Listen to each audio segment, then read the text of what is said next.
welcome to the biggest solution in the universe. I'm Maddox. With me is Dick Masterson. Hey, what's up, buddy? How's it going? Welcome back to another bonus episode. You guys, thanks for supporting this show.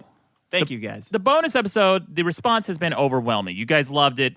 And, you know, if you really like the show, tell a friend, spread the word. Buy this for your friends. Buy this for your enemies. Buy this for people who may have, maybe have never even heard anything before. And they're going to get that expensive surgery to hear for the first time. Let this be the first thing they hear.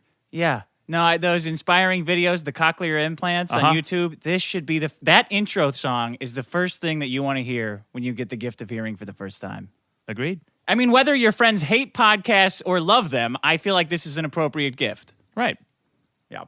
So, Dick, we have solutions to talk about for the first time. The winner of the solutions, I guess, and I'm using only your phrasing of this. I don't think that it's a contest. It's never been a contest. Okay? Well, and I'm not just saying that. Who won? Nobody won because it's not a contest. It doesn't make sense to say it's a contest. Who got more points than the other person? The most votes got nuclear power. No big deal. Whatever. Okay. Hey. Fucking bullshit. Sucks. I fucking hate this song. Sucks the worst. Masterson.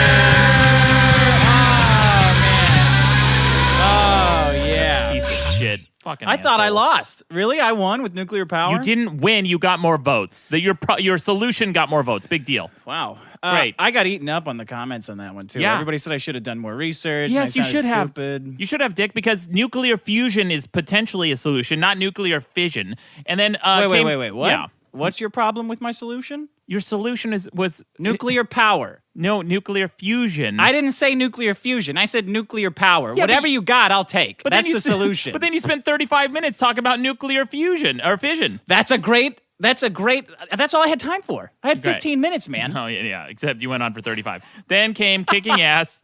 Kicking ass was neck and neck for a long time. Really? Yeah, neck and neck with what? With your nuclear horse shit. Oh, and then, yeah. Then came meat with 666 votes. Okay. Yeah, mark of the beast, baby. Yeah. And then your bullshit surge pricing got trounced in the voting. I saw that. I went pretty far in the red on that one. Yeah, you did. I got some comments for you. Tim Johns of Farmdale says, the highlight of this episode for me is when Maddox told the story of his father pulling the shirt over the 22-year-old guy's head and pounding the shit out of him. Yeah, it was pretty cool. That was a pretty good moment. Speaking of things that I screwed up on, the hot sauce challenge, big loss. Yeah, buddy, it was so funny, man. You blew it on that. Yeah. Well, Serena Cochina says it sounded like Maddox's hot sauce finally sent Dick into puberty. Congrats to both of you. I got a comment from Michael Angelo Gedek. He says surge pricing was the leaving your fly open of solutions. Okay. What was that guy's name? Michael Angelo Gedek. Fuck you, Michael. Here's one from Inerrant Hats. I don't think that's a real name. Gotta say I'm with Dick here. Fear of nuclear energy is the Ebola alarmism of the energy world. He goes on to say, check this out, that ash released from a coal plant during normal operations is 100 times more radioactive than a nuclear power plant.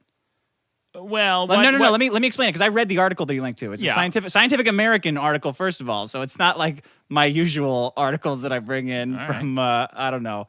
A modern so coal has trace amounts of radioactive materials in it, right? Yeah, everything does. But when we're burning so much of it, the amount of radioactive ash in the air is 100 times more than the byproducts of a nuclear power plant. Right.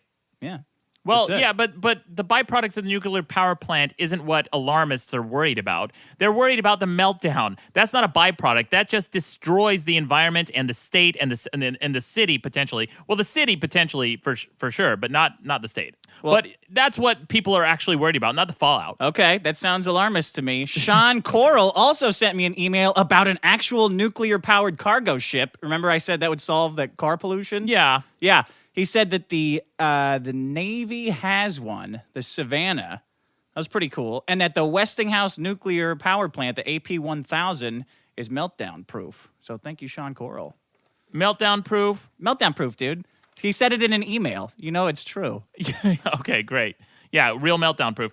I got a number of people in the comments commenting about how now that we're doing the biggest solution, So Jericho Slade says, the final solution, find out next time. So he said, essentially, we're trying to find the final solution here. Oh, that's what we're looking for? I guess. Oh, boy.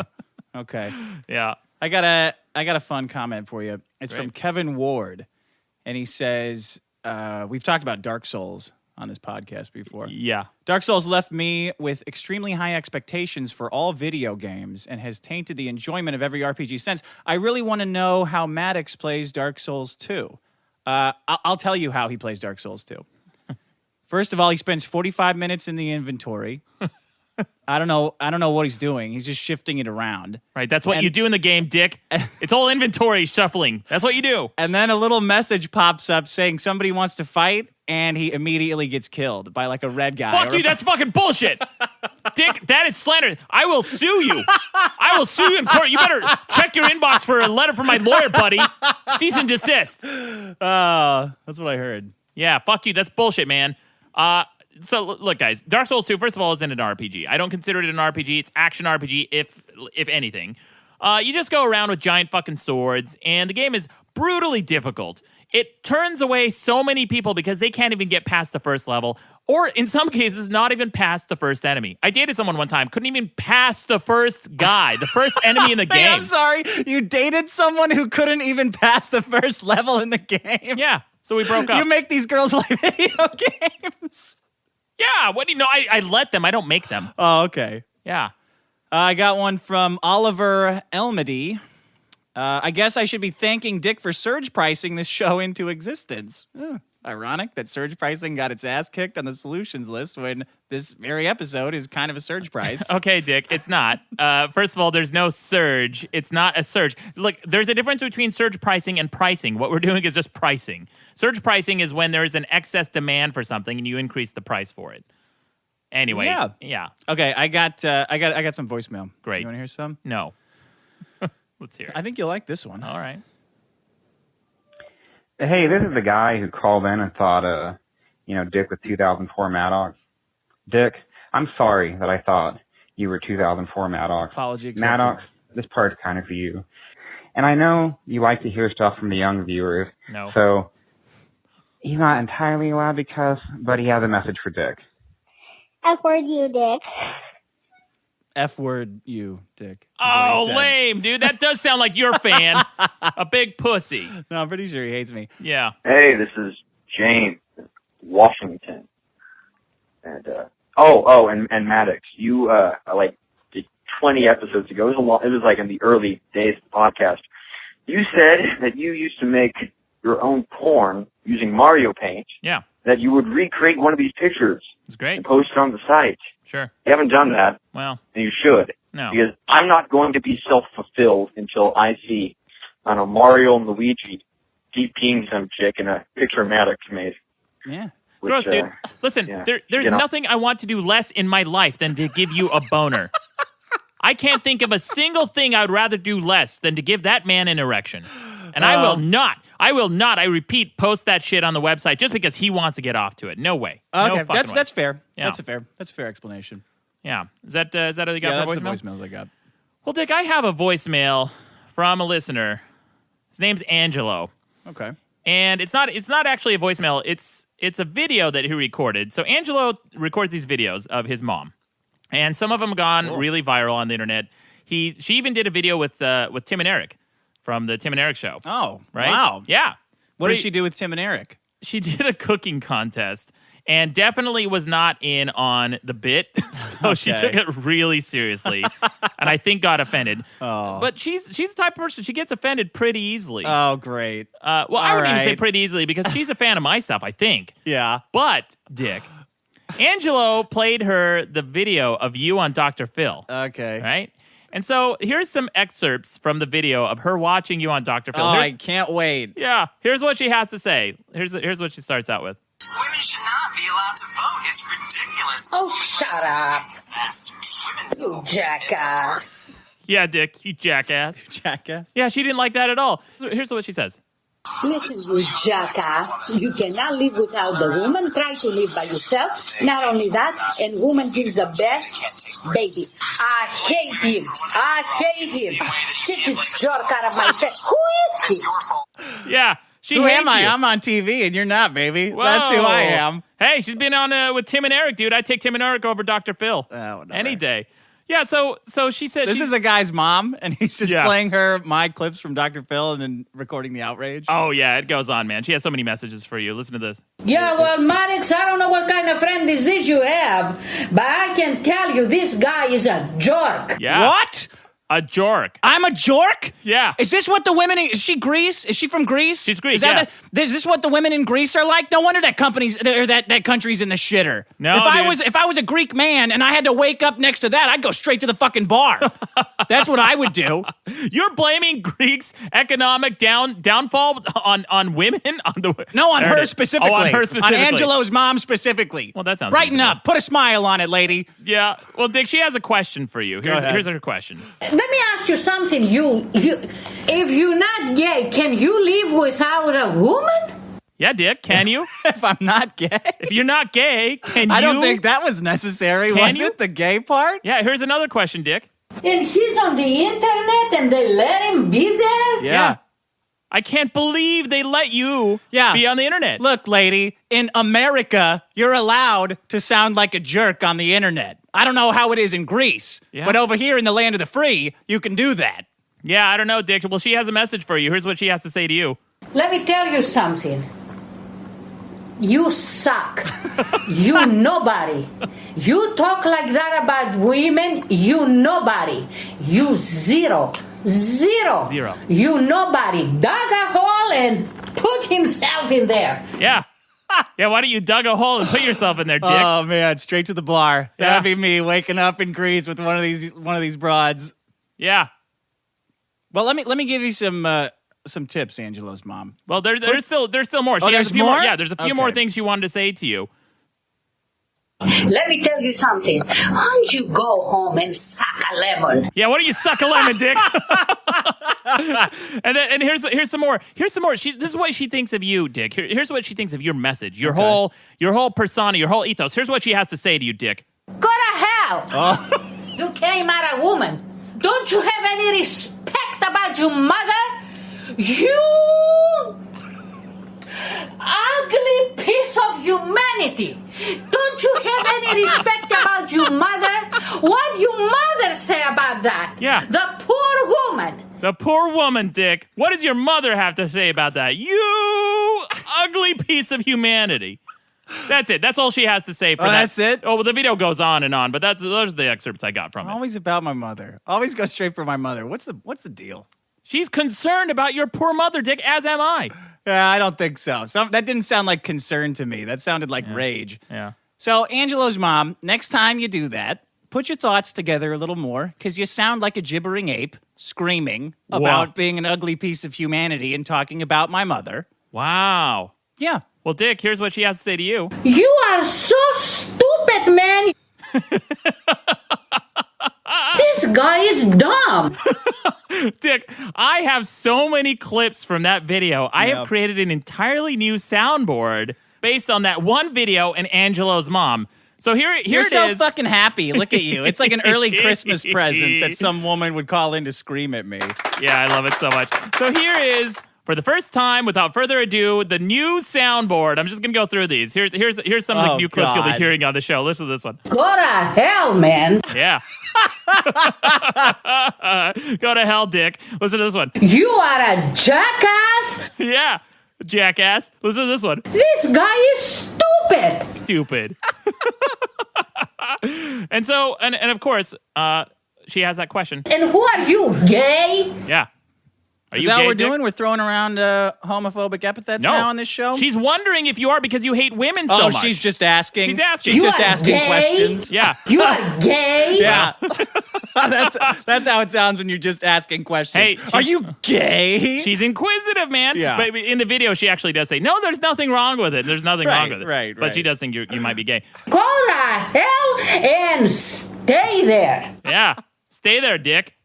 Here's this Oh one. man! Hey, Yeah. if the women that were available were all like you, Angelo's mom, maybe I would be gay. Oh, really? Yeah. Yeah, well, here's what she thinks of you. You dumb shit. The mouth on this woman. Yeah, she also thinks you're crazy, Taylor, dude. I tell you what. I'll tell you something about my mom. She doesn't swear like that. Well, maybe she should. That's because Angelo's mom, she's not like school in summertime. No class. That sounds pretty crazy. Crazy. Yeah. Dick, it sounds like you're a little bit You so arrogant. arrogant. Yeah, Yeah. I'll take that. That's a fair cop. Uh-huh. And listen to this one. I never heard such a dumb thing. Yeah. Me? I'll be using that a lot. Yeah, I'll be using that one a lot. All right. Is this as I've had enough of this? Is this your solution today or what? Shut the hell up. You are a shithead. This is exactly what you needed. Another goddamn soundboard. You have shit in your head. You suck. Oh man, I'm gonna have so much. I haven't even played all of them. I got so many. Oh, I got so many. Angela, will you tell your mom to relax? No. Tell her it's all right. Yeah, I don't know, man. Tell I her think- I'm a nice guy. Well, he can lie to her. Why would he lie to his mom? Gosh, she sounds so upset, man. Yeah, she's not upset. She's questions your sexual orientation and whether or not you're a dumb shit and or have shit in your head. So anyway, Dick, you'll be hearing some of those sound clips throughout the rest of the series for the rest of this the duration of this. That's why we Podcast. drink, ladies. Straight to the bar, waking up next to that. Straight that's- to the fucking bar. That's fair, Dick. All right. Dick, let's talk about some solutions, shall we? So this week, on this week's episode, I engendered a lot of ill will, you might say, Yeah. with my stance on mandatory holiday shifts. Do you remember that? That was the last week's episode, not the bonus episode, but last week's episode, Last right? week's regular episode. I think Right. it was 28. You brought in mandatory holiday shifts, and I was against it. Right. I was for them. I believe that if a company's paying you to work, you decide to work, you show up. Right. It's a simple interaction for me. Yeah, it sounds fair, except in the case where you sign up for that job without the expectation to have a mandatory holiday shift. Well, I'll tell you what. I brought in a solution for that problem. Oh, let's hear it. That's a universal solution because, in all honesty, I think it's the most useful solution we're ever going to have on this show. Okay. And that it deserves to be the biggest in the universe. Here it is. Ready? Yeah. Ask for a raise. Ask for Dick. Why do you phrase it like that? Why do you say ask for a raise? Your fucking phrasing on this is insane. What do you mean? Why? Dick, if you want to say, hey, if somebody says, what do you think a solution is in society? A solution for this problem XYZ, right?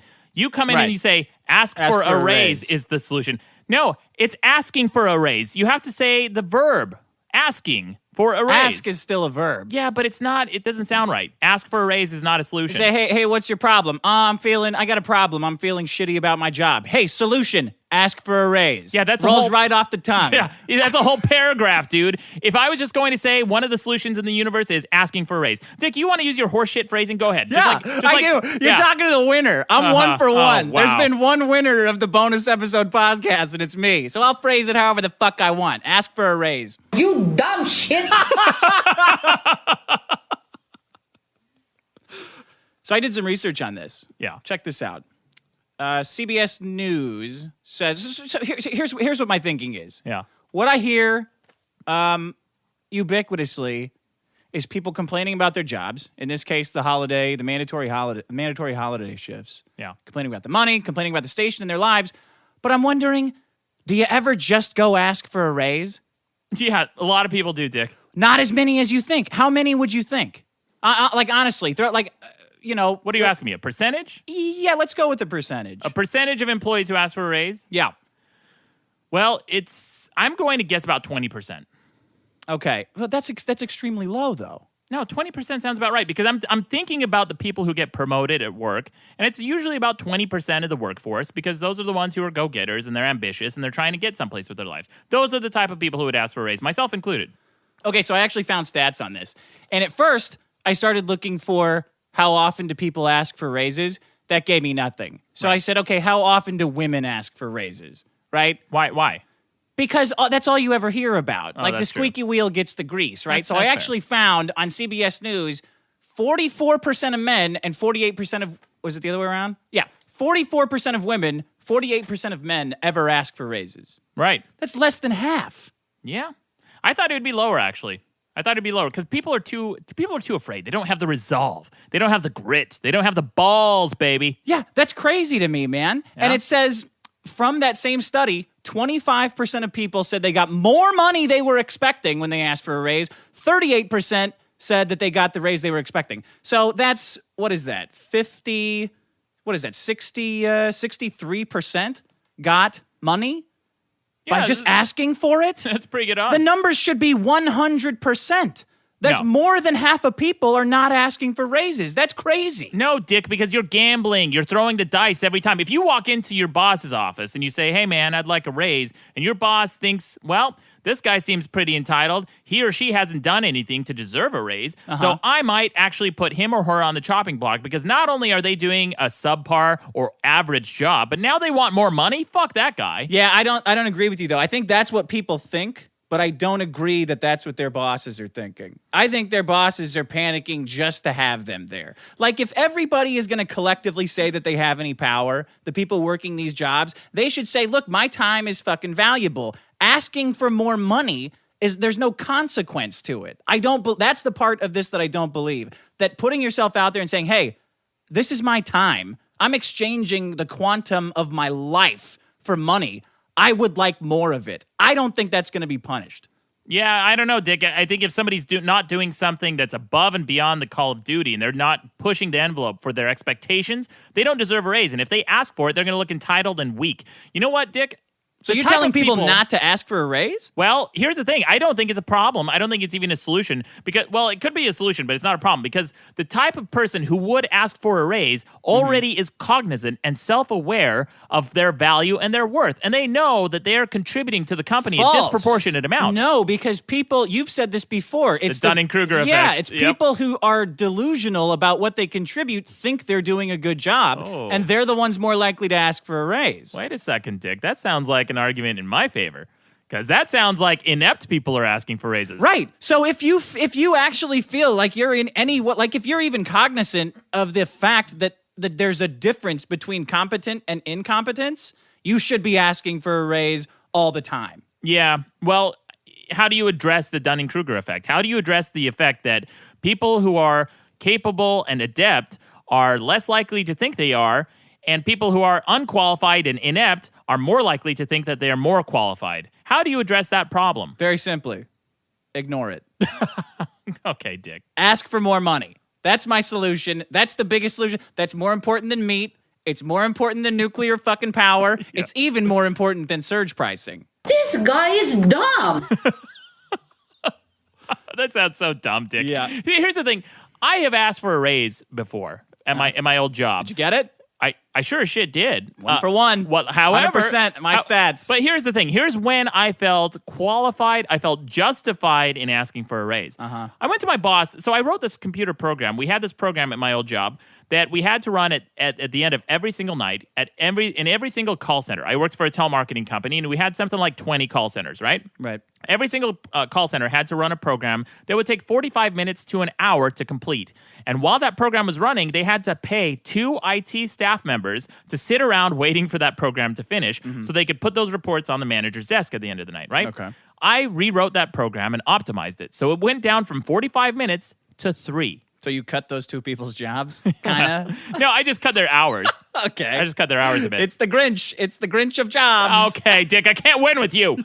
What am I doing? So what happened? So you asked for a raise after that because you saved the company so much money? I saved the company over $200,000 or $300,000. I did the math and I showed my boss. I said, "Hey man, I'm saving you guys $300,000 by rewriting this one fucking program. How about throwing a little bit my way?" I got a tiny little raise. I was making $7 an hour at that time. Yeah. I got bumped up to I think $9.50. $7 an hour. When was this? 1964? Jesus Christ! This was like the year 2000. I was severely underpaid at my job. I eventually got more money, but I was making like $7, $8 an hour as a programmer. Let me tell you where you fucked up there, man. You waited until you did something that you could prove you were worth something. If you'd have just walked in and asked for it, you probably would have got the same raise. Like, what if? Let's say there's a reality where I'm like quantum leaping into you for a day, and I'm like, oh man, I'm gonna fuck up Maddox's life so bad. I'm gonna go see a bunch of whores. Yeah. I'm going to tell his parents and his friends to go F themselves, and I'm going to walk into his boss's office and demand a raise. Yeah. What if they'd have given it to you then? If I just walked in out of nowhere? Yeah, because you can't ever be sure. Yeah, but then I would also look like that entitled dipshit. I've worked with people, Dick, where they come to me and I give them a set amount and I say, "This is what what my budget is. This is what I'm willing to pay." And then before they even complete the job, they ask for more money. I said, "You know what? Fuck you. Get out of here. You're dumb." Crazy. What Yeah. is the context that you're saying this in? I've hired people for illustration work. I've hired people for design work. I've hired people to do just manual labor type stuff. You know, I've worked for people in the past, and when people demand more money before they complete the job or before they prove themselves to me, then see ya, buddy. Hit the road, Jack. Hey, man, all I'm saying is not all bosses are as I don't know, what do you call it? As you. Not all bosses are as on top of it as you are. Oh. You know. Thank you, Dick. You take a big company like Walmart, who's forcing these people to work holiday hours, right? Yeah. If you're working at Walmart, go in there every fucking day and ask for a raise. What's the consequence? The consequence is you get laid off because people might be banging down their doors for that job. Don't be afraid of them. Don't be afraid of the Walmarts. Dick, let me give you an example. The video game industry is notorious for its working conditions. They have some of the shittiest working conditions known to anyone.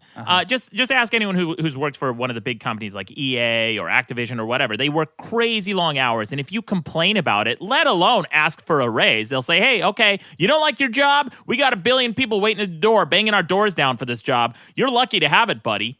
Man, I'm honestly really surprised to hear you have this reaction to my solution. I don't know if you're arguing with me over the solution or if you actually think that people shouldn't ask for a raise more.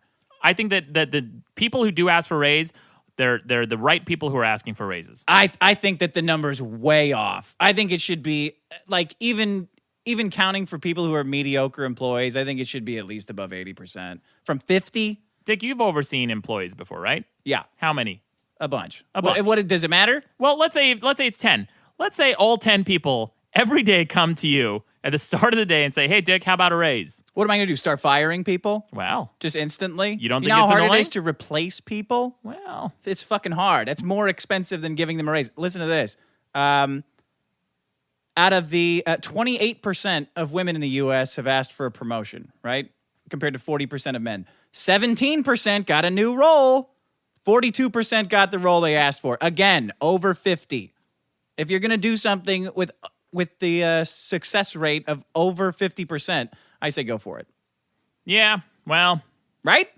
If you're going to ask a girl out, man, I'll ask a girl out when the success rate is 1%. This is 50%? Fuck it. Do it every day. when have you gotten 1%? On women? Yeah. It depends on how drunk I am. Close to 0 all the time. Oh, you think, is that a for real comment? No. Yeah, No. you're out of your mind. Dick, I would say you're like batting like 30 or 40. Right? 30, 40%? Yeah. On women you ask out? On the women, honestly, if I would divide it between drunk and sober. Okay. Well, is it higher or lower when you're drunk? I don't know. There's the introspective Dick Masterson. Women don't ask for raises. Guys aren't asking enough.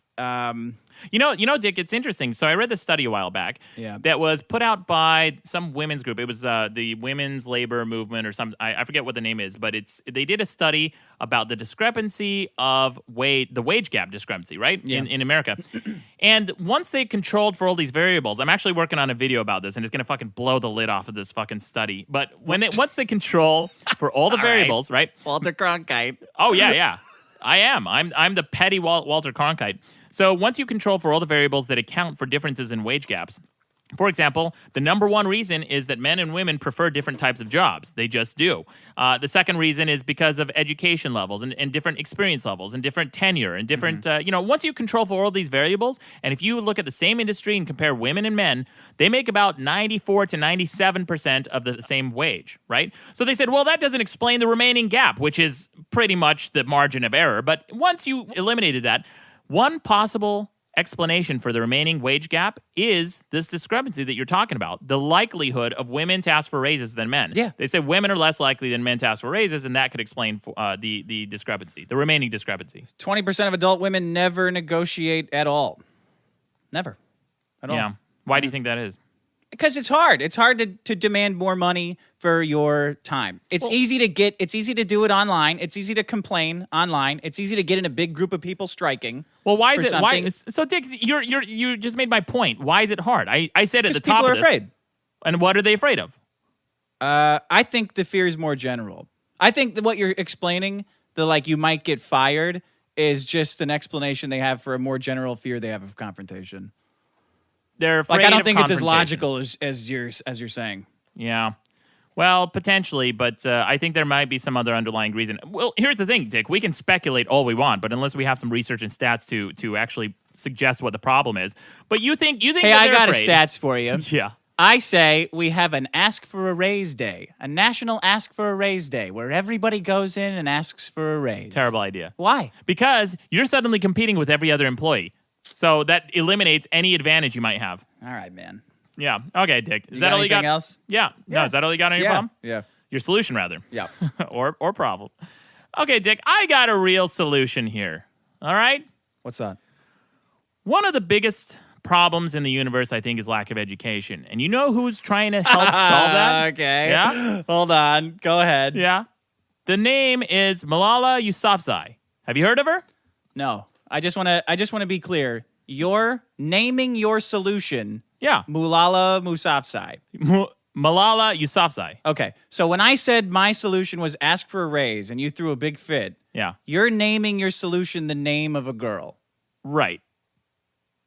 And that's okay for you. Of course. It's like naming Einstein. Einstein's a potential solution. So if someone would come to you and say, "Hey, I have a problem with my car. It's not starting." You say, "Here's the solution, Einstein." No, you would say, here's the solution, mechanics. There you go. It's a thing. Take it's it an to a occupation. mechanic. Take it to a mechanic is what you No, say. that's not how you phrase it. You would just say mechanics is the solution to your broken car. You wouldn't say take it to a mechanic. What's the solution? Take it to a mechanic. Well, okay, that sounds clunky as shit.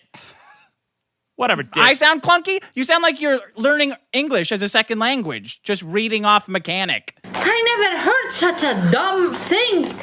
God damn it. All right, go ahead. So what's this girl all about? Malala Yousafzai. She's a 16-year-old Pakistani girl who was shot point blank range in the face by the Taliban Okay. because she was protesting to make sure that women could get an education. Okay, so I have a little game here, Dick. Okay. I brought in a little game here. This is a new game. Try to guess if I'm talking about Malala Yousafzai or Tom and Katie Holmes' daughter, Suri Cruise. Okay. Okay? Okay, so first of all, I have a feeling like this would be an easy game. well, we'll see. Okay. She has a wardrobe totaling over $3 million, Yeah. including $21,000 Dolce & Gabbana trench coat and a rack of Juicy Couture Marc Jacobs dresses. Is that Suri or Malala? Oh, gosh. Let me think. Yeah. Is any of it bulletproof for dealings with the Taliban? I don't believe so, no. Okay, then I'm going to have to go Suri Cruise. Correct. That was Suri Cruise. Great. Okay. Okay. The next one. Her first name means grief-stricken. That's got to be Katie Holmes, right? Is she on the list? No, she's not. But that was actually Malala. Incorrect, Dick. Her first name means princess. Suri Cruise. This isn't even a joke. Her name means princess in Hebrew. Suri, and by the way, it also means pickpocket in Japanese. Oh. Yeah. She lives in a 6,000 square foot home in a gated community. Suri. Sorry. Yeah. Now, here's an audio question, okay? Whose mom is this? Is this Katie Holmes or Malala's mom, Tor Pikai? Okay, here's the clip. Let me see if you can guess whose mom this is. All right. This is on the Ellen DeGeneres show. My daughter's 8 years old, and she already has her Christmas list ready. Is it written out? It's written out. She's very organized. Mm-hmm. And I start to I get a little bit of a panic because you cannot screw up talking to Santa. You cannot miss any item on that list because if you screw that up, I mean, that's years and years of hearing about it and then probably therapy. Right. Oh, probably therapy. I'm going to blow my brains out just listening to Yeah. that. That's Does that make you awful. Does that make you want to vomit? Does that make you sick? This is It annoys me. Yeah, this is Suri Cruise. Her mom is afraid of missing an item on her Christmas list. God forbid she misses an item on Suri's fucking precious Christmas list. Princess, Suri Princess Cruise.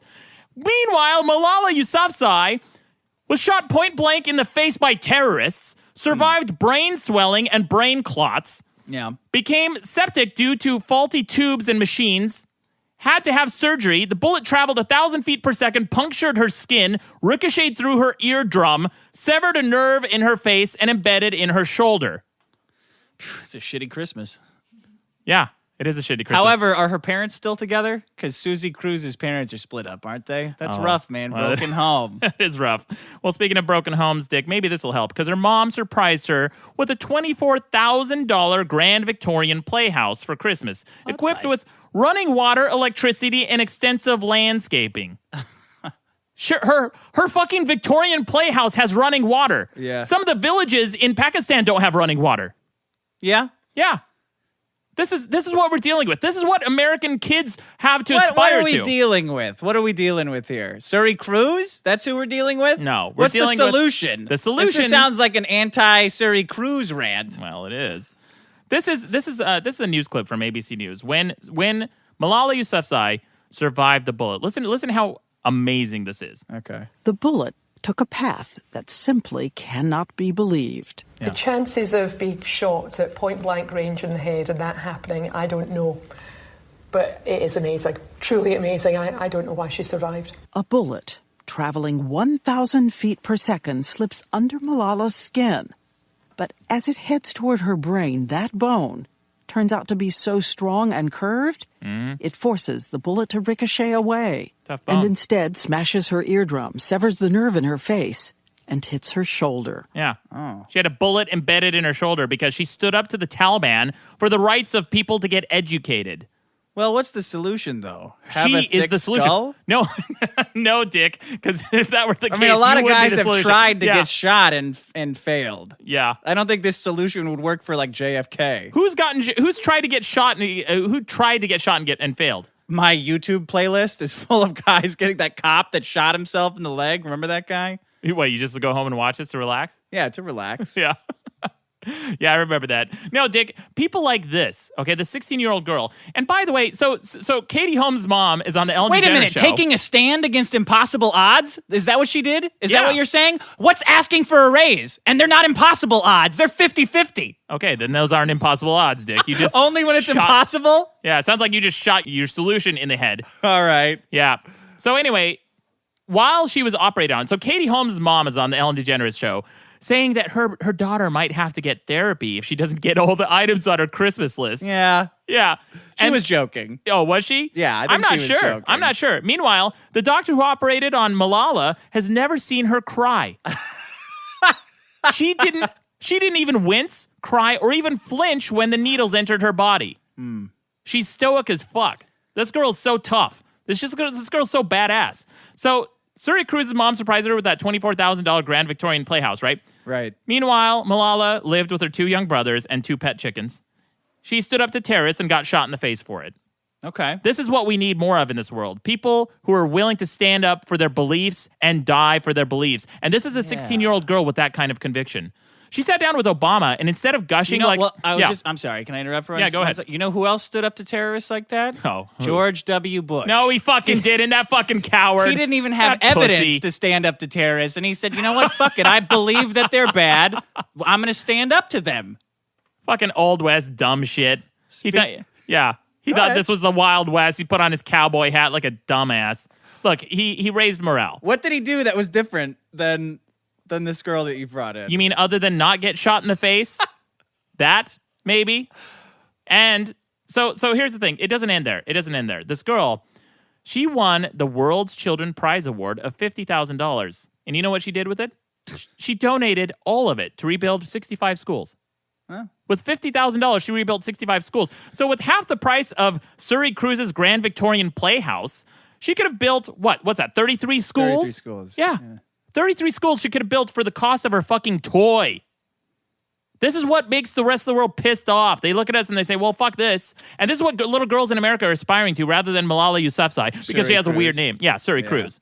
Well, I don't think it's because she has a weird name. I Well. think it's because, we don't have to fight terrorists to go to school. It's not really relevant to little girls over here. Yeah, but here's Is what... Well, no, but here's what is relevant. Here's what... Every time you pull up fucking Jezebel or ExoJane or any of these Mike.com or Vox.com or Polygon, fucking all they do is rage rage about Spider-Woman comic book covers. Yeah. And they rage about the cover of Cosmopolitan and women being photoshopped. This is the problem. These are the problems, right? Meanwhile, little girls are getting shot in the face just so they have a chance to be educated, just so they can become a doctor. You know why? You know why this is so important, Dick? She inspired her friend Kainat to become a gynecologist because women in Pakistan can't even go to male doctors because they can't show their bodies. This is what women in Pakistan are dealing with. Meanwhile, in America, the front cover of Exojane and, all these fucking feminist screeds are bitching about comic book covers. This is a problem. This is what feminism should be today. Not this fucking horse shit that we're peddling our time away on. This is why people are pissed off. Well, it's what not feminism. Shouldn't be that? Like, what are we finding? Like the lowest common denominator? We're finding like the most abused, the most tired, the most wretched mass of people on earth, and we're helping them. That's just not how we work. Like, it's just not. I want to be entertained, okay? I want to help out a little bit. I want a little bit of altruism, but honestly, at the end of the day, everybody's just got to get through it. You know? Shut the hell up. Yeah, I'm the asshole for saying that, yet every fucking person in the world spends their money, to agree with me. Dick, what you're saying is what we are, not why, and not why we should change. You're not saying that. You're just saying, here's how we are. We are what we are, man. What can we do? We're the So scorpion. what's the solution? Have more of this girl? Yes. Give her a talking point? Give her a mouthpiece? Yeah, well, she sat down with Obama, and instead of gushing his praises like a fangirl, she told him that drone attacks in Pakistan are fueling terrorism. So think about that. It took a 16-year-old girl to point out that what the dipshits in our government still haven't figured out. When drones attack targets, innocent victims are killed, which leads to resentment among Pakistani people. And that's what fuels terrorism. Right? George fucking W. Bush couldn't figure that out. She wants Obama to instead focus on education in these countries rather than fucking fueling terrorism with more innocent victims that are killed with drone attacks. Yeah, I don't know. Okay, Dick. We got a lot of problems here. Look, I don't really think we need to go around the world spending more money setting up schools. All right? Let them figure it out. Yeah, Dick. What, is that like the worst thing to say? Dick, it's an investment in our national security to have these other countries educated. You know that female genital mutilation problem I mentioned? Yeah, Hold on. Okay, You know, I mentioned that problem, the female genital mutilation, a couple episodes back. What was it, like number 5 or 6 or something? Yeah. That's a huge problem. And what can solve that problem, according to UNICEF, is higher education. So that would solve that problem. That would solve the problem of terrorism. These are ignorant people who are blowing themselves up. I agree. Start a Kickstarter. Okay. Stop taking it out of the taxes. Great. That's all I'm saying. Yeah. Look, you're so passionate about it. It's such a great idea. Put it on the internet. People whip out their credit cards, problem solved. Dick, you know how much these missiles cost? Like, we're shooting these missiles. I don't want to shoot them tents. either. Great. Well, for the cost of one of those missiles, we could build hundreds of schools just by one missile. And that would have such a positive impact in this world, in this part of the world. Yeah. That would solve problems for generations to come. It would help them be able to bootstrap themselves and get out of the rut that they're in, this rut of ignorance and suicide bombs and this culture that creates genital mutilation. That's what would solve this problem. And little girls like Malala Yousafzai are standing up to terrorists. She got shot in the face. She had bullet powder on her hands. She fell down face first and was covered in blood and didn't even cry. It's a very visceral account of getting shot. Yeah. Yeah. Yeah, she's I a just badass. I just think it's a very complicated problem. That's all. Not solved by, I don't know. I don't even know what the solution is. I get the solution. that she's a badass, but I don't know how that. Is this like a Chuck Norris thing? Like, no. How does this apply to the problem? Because she inspires people, Dick. She is the youngest recipient of a Nobel Prize. You do know that? Great. She won a Nobel Prize. Why? Why are you so unimpressed by that, Dick? Have you won a Nobel Prize? No. Really? Surprisingly not. Wow, surprise. Yeah. You are a jackass. Like she won a Nobel Prize for what? Surviving getting shot? I believe it was a Nobel Peace Prize. Yeah, they give that one out to get publicity. You know, I was pissed off when they gave, like a lot of people. Did they give her $1 million too? What did she do with that? I'm not sure. Yeah. I'm not sure, but I'm sure I bet she probably invested it in the community. Look, this girl's a 16-year-old girl. She comes from a humble background, humble life. She doesn't have a $24,000 Victorian house with running water and electricity.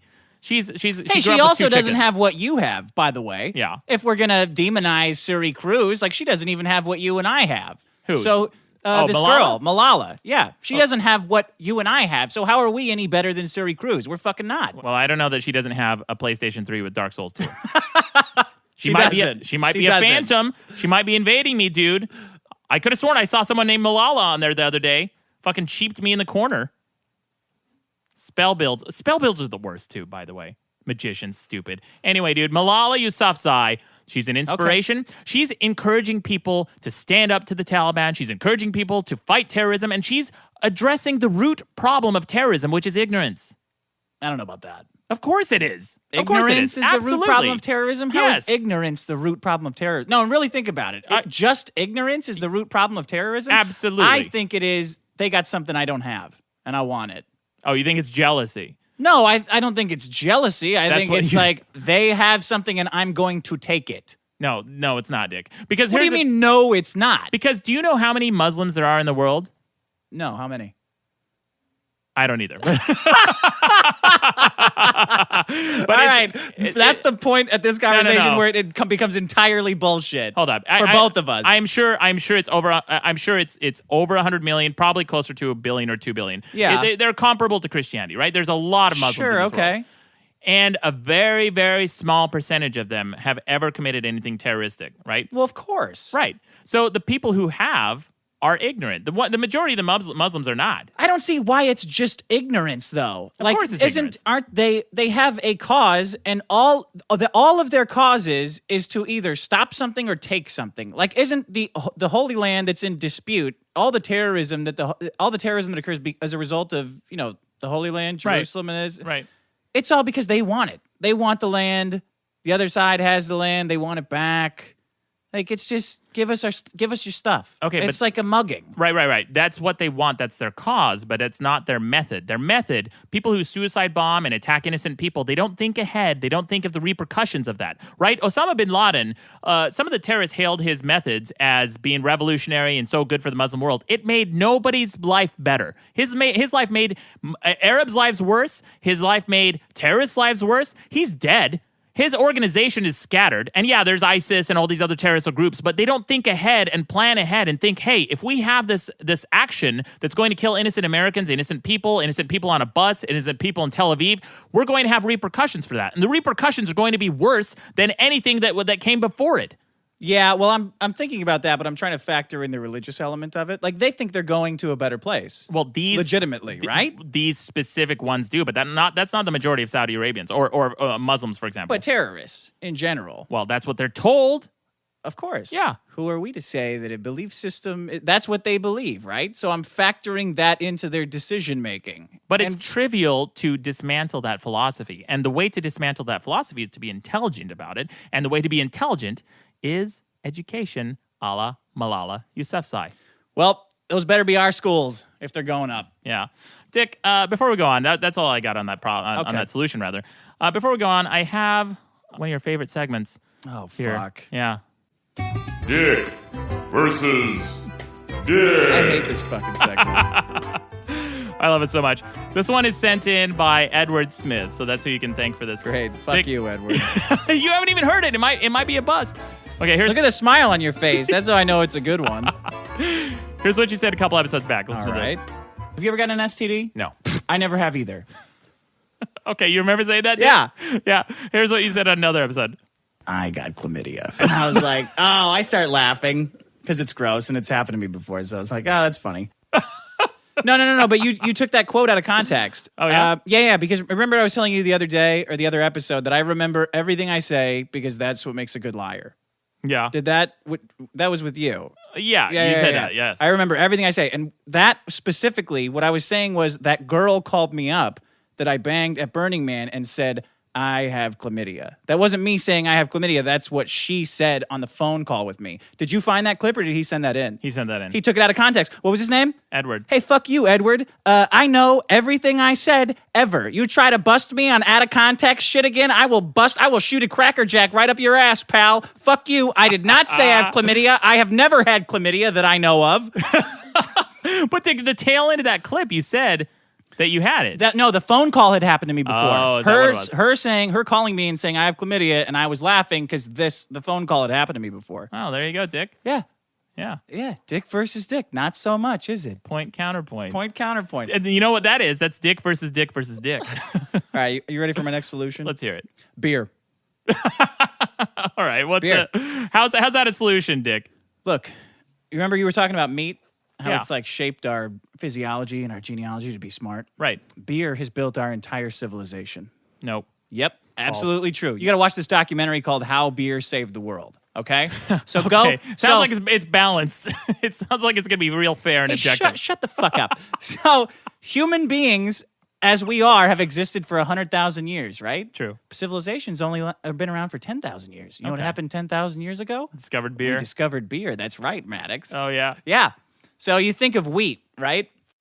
The grain. Yeah, I think of it all You the time. think- yeah. Yeah. They made this to make bread out of, right? Right. Not so much. New evidence is saying that they grew that grain specifically to make beer, and that the leftovers was turned into bread. Dick, you think about they made beer before bread? Yeah. Okay. Who's making things? Who's making things? Men. Busted up men who are pissed off at everything. Everybody's constantly fucking picking on them. Hey, where's the meat today? Did you kill any wolves today? Did you kill any bears today? Did you kill any shit today? Would you shut the fuck up? I need this beverage. I need it. Can you imagine me as a primitive man waking up and busting my ass to make a loaf of bread? No. I'll just eat more meat. But you can't track and hunt beer, can you? No, Well. I've got to grow a bunch of grain. Yeah. I've got to harvest it.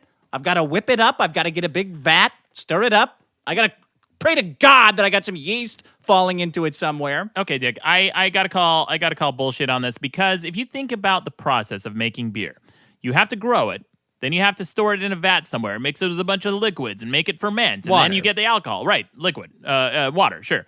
So you let it ferment, and then you make this alcohol substance out of it. Right. But if you have grains that are just sitting there, and you were thinking, as a primitive man, you were thinking, well, I'm fucking hungry. What do I got to eat? And you look around, there's weeds and rocks and shit. And you put everything in your mouth and your butthole, and you see what's what, right? Right. But then you walk over to the grains, and you think, well, what is this thing? Can I eat it as is? No, that's fucking too hard and gross and crunchy. And then you grind it up, and you think, wow, this is powder. It tastes a little bit better. Well, what if I mix this powder with some water and add some heat to it? Wow, you got bread. I think that's way more likely than them mixing up with water and then letting it sit for a long time. I think they discovered beer by accident. They did, and then they figured out how to make it.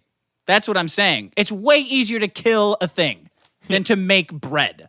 No, I think making bread's way easier than making beer. I don't think bread is as important as you think it is. Well, I'm To not saying it's cavemen. important. No.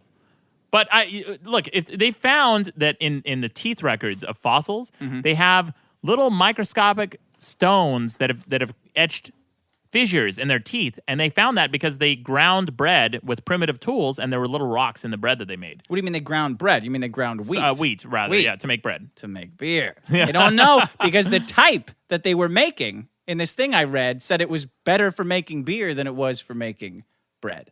What, the ground flour? The type of grain that they were growing, the type of wheat that they were growing. Yeah, but that's not evidence that. Okay, so what do you got? My next point. Yeah. So these women beer was mostly made by women in Mesopotamia, right? So yeah. beer is an equal opportunity employer. Okay, Right? great. That's a pretty good solution right there. All right. Law.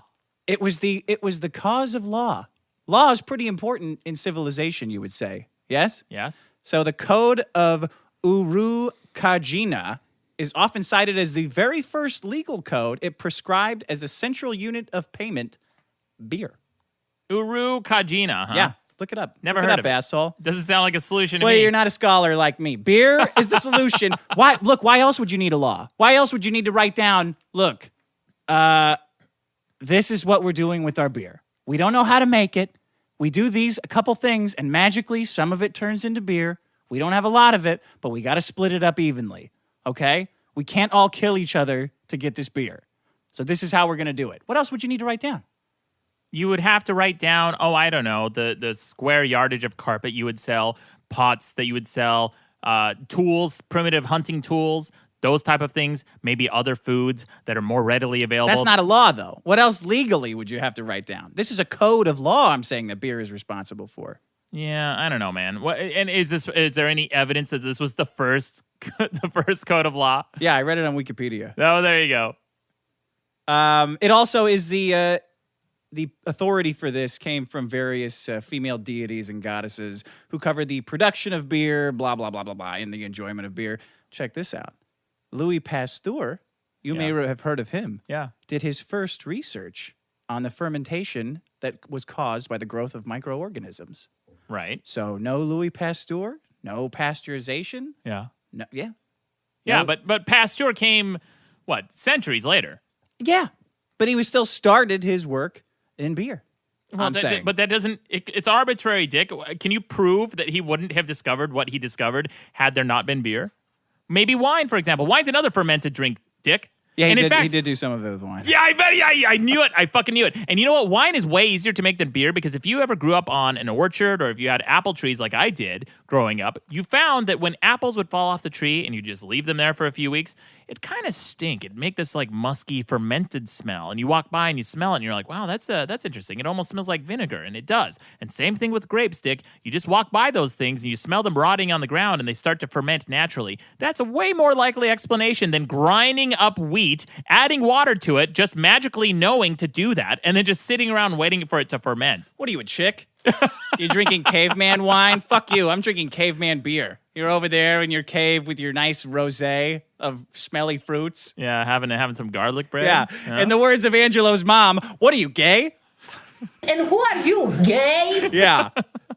You are gay? I'm saying beer is the root of all technology. Everything was invented. Plows were invented. Math was invented to keep track of fields of beer. Law was invented to cover divvying up beer among people. You are a jackass? You know what? Maybe I am a fucking idiot.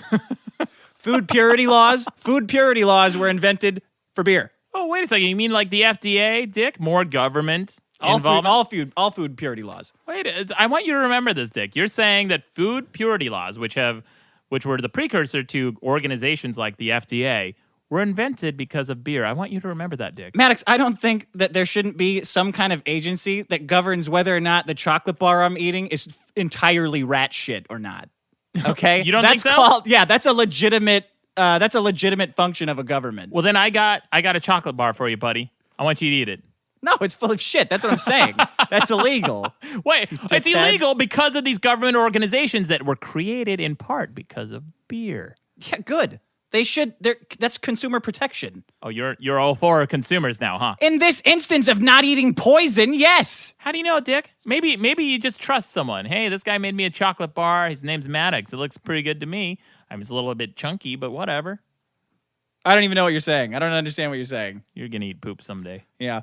There's prehistoric evidence that shows brewing began in 5400 BC in Sumer as a way to preserve excess grain. As a way to preserve excess grain. But Dick, this is all speculation, man. What evidence do they really have that this was what the Sumerians did to preserve excess grain? This is a nice theory. What do you want? A time machine? Any evidence? Just think. Use your man brain instead of your obnoxious arguing chick brain for a second, and think about you as a caveman. What do you want? Do you really want a loaf of bread? No. I want the magical drink that makes me feel good and makes all women fuckable. That's what I want. It's called beer. Great, Dick. But here's the thing. You don't know for a fact that cavemen had beer. In fact, I'm pretty sure they didn't. I don't think they had beer. Sumer did. They had it in Sumer in Mesopotamia. What else did I say? Yeah. The Sumerians. Of course they had it. Sure. They had something. Ben Franklin drank a lot of it. Dick, I don't know. Here's the thing. People drink too much beer all the time. Case in point, you. And they get drunk and obnoxious, case in point you, and they say and do things that get them thrown out of parties, like throw oranges at ping pong tables, case in point you. Mm-hmm. Beer pong, rather. So people become drunk assholes, and the majority of bar scuffles, the majority of assaults, like if you go to a police crime map, 100% of bar scuffles are caused by beer. What are you talking about? There you go. That's called natural selection, asshole. Yeah, natural selection. I think it's called beer muscles. And beer goggles. Dude, how many ugly chicks have you banged because of beer goggles? I have no idea. Do you have any stats to back that up? Yeah, I got a fucking idiot. Do you have any proof for that? Yeah, I got a clip for you. Here, I got this. I got chlamydia. Is that what we're doing now? We're taking quotes out of context like that? We're splicing them up like sneakers? My voice is my fucking passport? Dick, I have never not taken one of your clips out of context. That's my solution. Your solution is The beer. root of all technology is beer, man. I don't think the only so, man. cure, the only cure for ugliness, beer, and insecurity. Oh, baby, beer. No, it's not. First of all, if you get drunk and you bang an ugly person, guess what? You got an ugly baby. That's a problem that lasts you a lifetime. You and also, would know. Is there any... Fuck you, Dick. Is there any evidence that shows that beer came before meat? Because I fucking guarantee it didn't. Well, yeah, there's evidence that it did not come before meat because meat's like a part of an animal. Exactly. What the fuck are you talking about? So it can't possibly be the root of all technology because meat is, Dick. But what's more important, these stupid brains or a reason to build all this technology? What do you want? Without beer, we'd still just be running around naked with no PlayStations or Dark Souls or space travel or internets. We'd have none of that stuff without beer. Dick, that is pure speculation and absolute horse shit. And I'm not gonna stand for it. Meat was the solution. Meat is what made our brains explode in size, and meat is the precipitous moment in our evolution where we started building tools to burn and hunt and create cooked food, and it saved us time from having to hunt and gather. Not beer, which made us drunk assholes sitting around banging ugly chicks. That's your solution to things. Ugly guys too. Yeah, ugly guys too. Sure. We'll see. I guess we'll see what the voting says. Maybe Is you it have beer or meat. What's the bigger solution? It's meat. You fucking assholes. I know you idiots are going to vote it up. I guess we'll see, Maddox. We'll see who gets to play what song next month. Yeah. What's your next solution?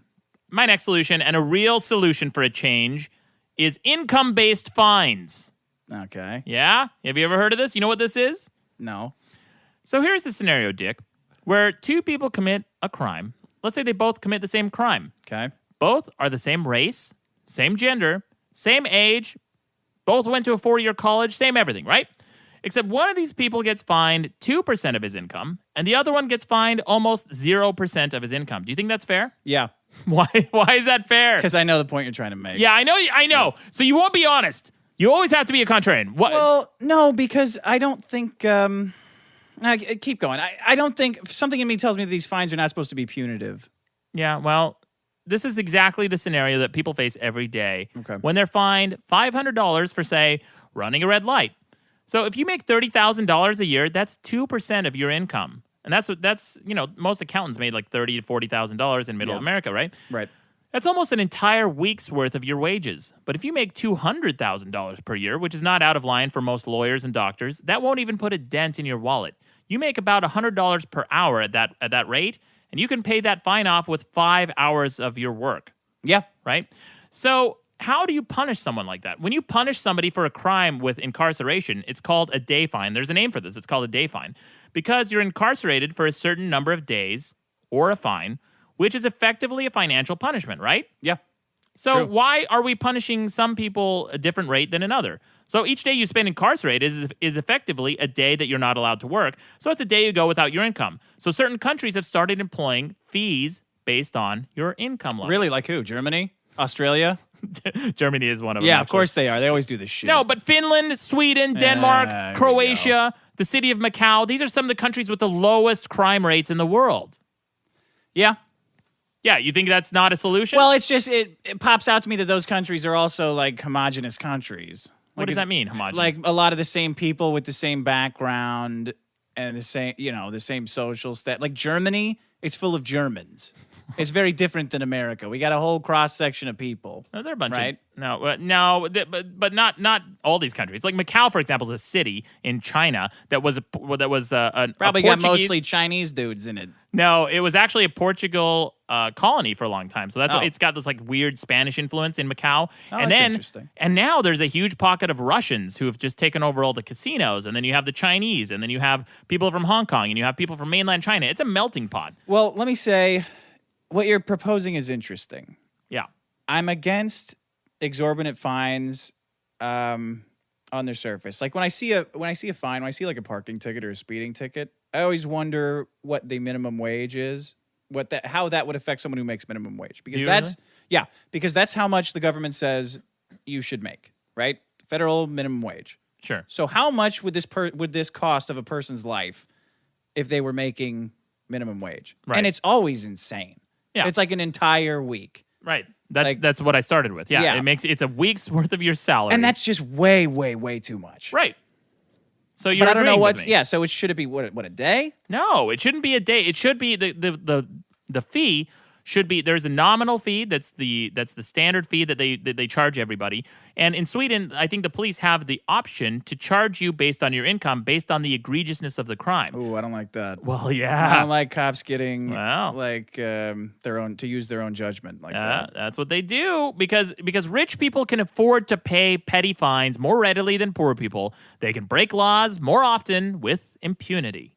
Now, countries with income-based fines, so I mentioned like Finland, Sweden, etc. Yeah. In 2010, a Swedish driver was fined $962,000 for driving 180 miles per hour on the motorway. Oh, that's fast. Yeah, it was so fast. Their speed detection meters didn't even pick it up. They level off at 125. They had to catch this guy by camera, and they had to look at the frames to see how many frames he passed in a certain amount of time. Well, I already got one problem with your solution then. If that guy's got to spend $1 million or kroners, or was it dollars that he had to pay? That's in dollars. $962,000? Yes. He's going to spend $962 fighting that ticket in court. $962,000. $1,000 trying to fight that ticket. He's not just going to get his checkbook out and say, "Sure thing, jerk-offs, here's $1 million." He's going to say, "Okay, well, I'm rich. I have this much money, so I'm going to tie up your stupid system with this money until I'm dead." Yeah, but Dick, that goes down on the record. If he's going to do that, if he's going to drag the court through that kind of mud, and also the judge, by the way, fined him for it, you're wrong because he did actually pay that fee. Oh, he can't even appeal it? No, you can't That's appeal it. You can appeal it. You have 1 week to appeal the police officer's judgment. If the police officer decides to give you a petty fine, you can just pay the petty fine, which is something like 115 euros. Or if the police officer says, "Hey, dickhead, you're driving 180 miles per hour on the expressway." By the way, it takes you half a mile. That's 0.8 kilometers to come to a complete stop at that speed. That's reckless. You're just being a prick. And he can do that and drive with impunity because he's rich and he can pay for any fucking fine. So poor people don't behave like assholes and shoot guns into the air? How fucking reckless is that? Well, sure they can, but poor people are punished disproportionately for the same crime. Yeah, but I really, dude, I'm just against the government treating people like individuals. Like it's not there.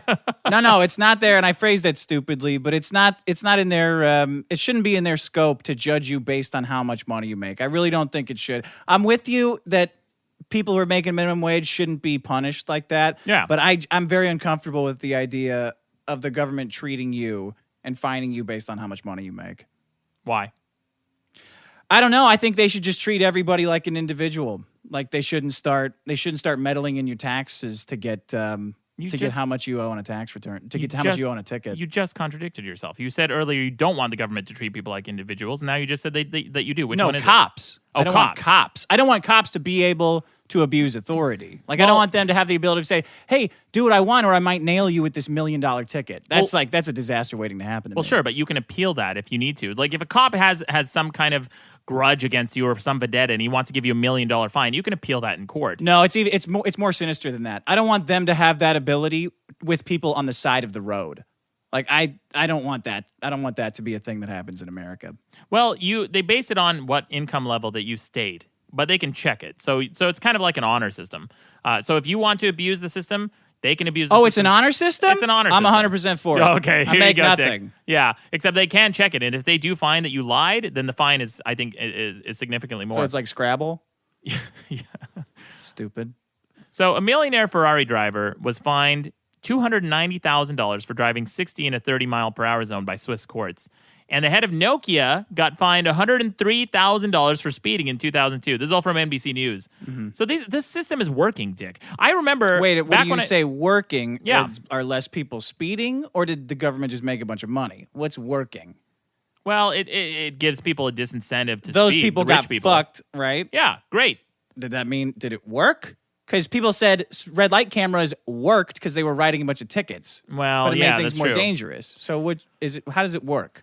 Well, it works by disincentivizing. It works by at least leveling the field with rich people and poor people. You don't have stats for this, though. No, I don't. Yeah, okay. Yeah. So you agree with the premise of the initiative? Well, of course, but they tried it in the UK, and the UK they rejected it. I think they tried it from 1992 to 1993, And they found that, well, the problem with the UK, the way they tried to approach it is they didn't look at the means and your ability to repay that penalty. So if you made, say, $1 million last year, but you get paid once every 5 years or so, that's not a lot of money amortized over 5 years. So they need to look at your means and your ability to pay that. Or, for example, if you came into a huge inheritance and you broke the law, and you happen to be mentally or physically disabled, and then they suddenly slam you with this like $500,000 fee, and you're not able to ever repay that, then they need to take that into consideration. But the Finnish and Swedish laws are much more, they take into consideration your ability to survive. They're not going to fine you into oblivion. They've given you an allowance for, I think, 300 euros per month. They will not fine you more than that,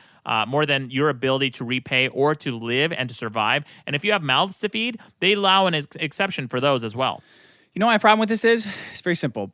I don't think the government should be training us. I don't think they should be setting up these disincentives to speed and stuff like where there's a fine. Like what if this existed for like smoking weed? So you're walking around with a joint and you're a regular dude, it's a $10 fine, but if you're rich, you get like a $300,000 fine.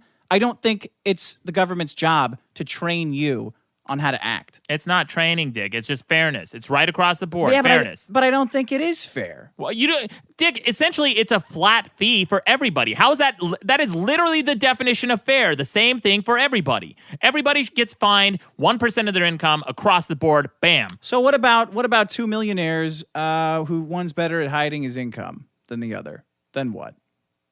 Well, then I guess there's injustice in this world, Dick. It's not perfect. If someone's good at hiding their money, sure. But okay. Yeah, but if you know that they're a millionaire, first of all, this cop, I guess, the guy that pulled over the dude who was driving 180,000 miles an hour, I think he was driving something like a 200,000 or I think it was like a $240,000 Mercedes. And he saw that car and he's like, okay, well, this guy's got money, regardless of his income. He can at least give him a fine that is worth a percentage of the car that he's driving. So if a millionaire gets pulled over, at the very least, they can evaluate the worth of his car and say, okay, well, you're definitely paying more than the petty fine. Oh, wow. A lot of smarts that we're crediting these cops for. So let's say you get pulled over for doing 80. That's a common occurrence. Do you really want to drive around on the freeways afraid of getting a ticket for going 80 miles an hour because you might get hit with a $6,000 fine? Well, no. There's a middle ground. Well, I know it's easy to say a guy driving a Ferrari deserves to pay $1 million, but what about the rest of us? You're not going to pay $1 million, Dick. It's always going to be a A percentage couple of your income. thousand. Well, sure, but it's up to a certain amount. So, for example, the Swedish courts have even decided that if the crime does not fit this kind of punishment, for example, if you go 20 above, then this is the controversial part of this law. If you go 20 above, the application. Right? Well, no, but this specifically what I'm getting into. If you go 20 above, they're not going to level this kind of fee because they say, okay, well, that's a common thing. A lot of people go 20 above. But if you go beyond that, like say 30 above or 40 above, that's when they start leveling this fee. So up until a certain amount, they give you the standard fee, but then the controversy is that if you go 1 mile above that, so if you go 21 miles per hour, you're susceptible to this fee. And it's up to the cop. If you're going to be a dickhead about it, then yeah, maybe the cop's going to give you that fine and you can contest it in court and try to make your case. Well, that might start at 20 miles an hour over, but in a couple years, it'll be at 0 miles an hour over. Like, why would they stop? But Dick, it's been like this for years and they haven't raised the Yeah, but it ain't minimum. America. That's what America's great at, man. Being corrupt as shit. Yeah. That's what we do. Yeah. I don't know, Dick. They got it working.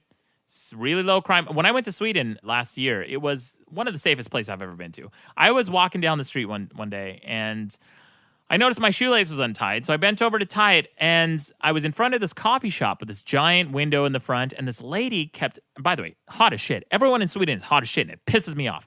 Anyway, this lady was hot as shit. She kept turning around looking at me. I'm like, hey, baby, you like me tying my shoes? Yeah. You like what you see? Yeah. I know those lines. Yeah, I can tie your shoes. So hubba. Yeah. So she kept staring at me and I'm like, what is this chick staring at me for? And then I look up and I notice that I'm standing right in front of her baby carriage with her baby in it that she left outside while she's getting a coffee. That's what kind of society Sweden is. It's Stockholm, rather, because it's so safe. I saw very little graffiti anywhere. Most people were taken care of. Of course, the disparity between the rich and poor is pretty big, and there's a lot of weird things in the society, but it's a really safe society. It's really, really safe. Yeah, they're all the same people. It's not like no, here. They're not. They got black. Well, no, they don't. I didn't see any black. I saw 2 black people while I was there, and one of them was Obama on TV. They've been there for tens of thousands of years, or they've been there for thousands. Like they're all we all just got here. Yeah. There's a shitload of different people here. It's different. It's different, I think, than those Nordic countries. I think the Nordic countries were established the second we discovered meat, baby.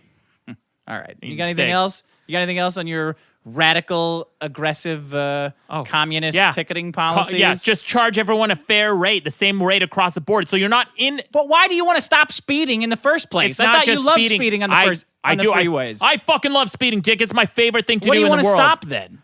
Just all crimes across the board. Charge everyone the same rate, the same percentage of their income. So that all people, so suddenly you're not charged. So poor people, like for example, in Los Angeles and New York and Chicago, big cities, they're charged these parking fines that cost $60, $70, $80 a day, right? I talked to this barista one time who was crying while she was making my coffee. I'm like, please don't put tears in my coffee. Mm-hmm. She was crying because she got a $73 ticket. She said, well, today I worked for free because she got a parking ticket. She's not making much money. She's making minimum wage. So to her, $73 means a lot more than some fucking dickhead who, by the way, was at my old apartment, there was this guy who drove his Ferrari. He owned a business around the corner, and he parked it at the meter every day and just had his assistant pay for the tickets. He didn't give a shit.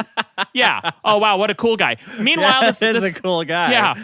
Meanwhile, this barista is just crying tears into my coffee, and I have to drink salty fucking coffee because this dickhead Ferrari driver doesn't have to pay the same fee across the board. That's not fair, Why Dick. stop there, Maddox? Why don't we do the same thing with healthcare?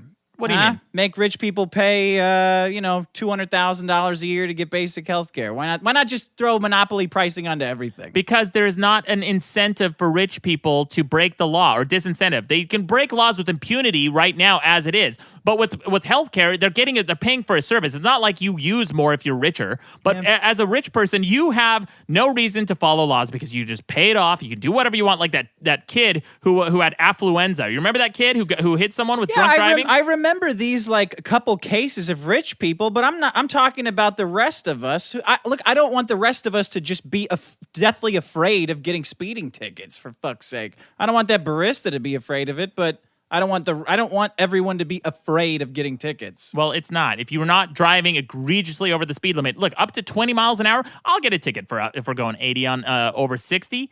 For sure. That's not a big deal. What about 81? Well, then you go. You know what? You can address Straight that. to prison then. You can make it a scale, Dick. It doesn't have to be black and white. It can be 1 mile above, you pay an extra 1%. 2 miles above, you pay an extra 2%, and so on. Man. And it just steeps up to a certain percentage. It doesn't have. There's solutions to these things with math, Dick. I don't know what the difference is between tickets and electricity. Then the government's giving you tickets. They're giving you electricity. Why don't they just start monopolizing everything? You are a shithead. You are a jackass. Is that it? No. You dumb shit. Is that it with your problem, I mean? Oh, yeah. That's all I got. All right, that's what I got. What are your problems for this episode? Mine are... No, solutions, Dick. We're doing the solutions. Sorry. What are your solutions for this? My solutions are ask for a raise, which is going to win. And I'm calling my shots now because I've been winning so much. Ask for a raise and beer. The shittiest phrasing. I hate that phrasing for it. Ask for a raise. Asking for a raise is the solution. Ask for a raise is not. It's just you're just saying things. Anyway, my solution is Malala Yousafzai, hero, badass. Great. Yeah. Okay, great, Dick. And income-based fines, which makes sense. Anyway, guys, tell your friends with cochlear implants about the show. Don't forget to vote for the biggest solution on our website. Das Vidania, comrade. Thanks for listening.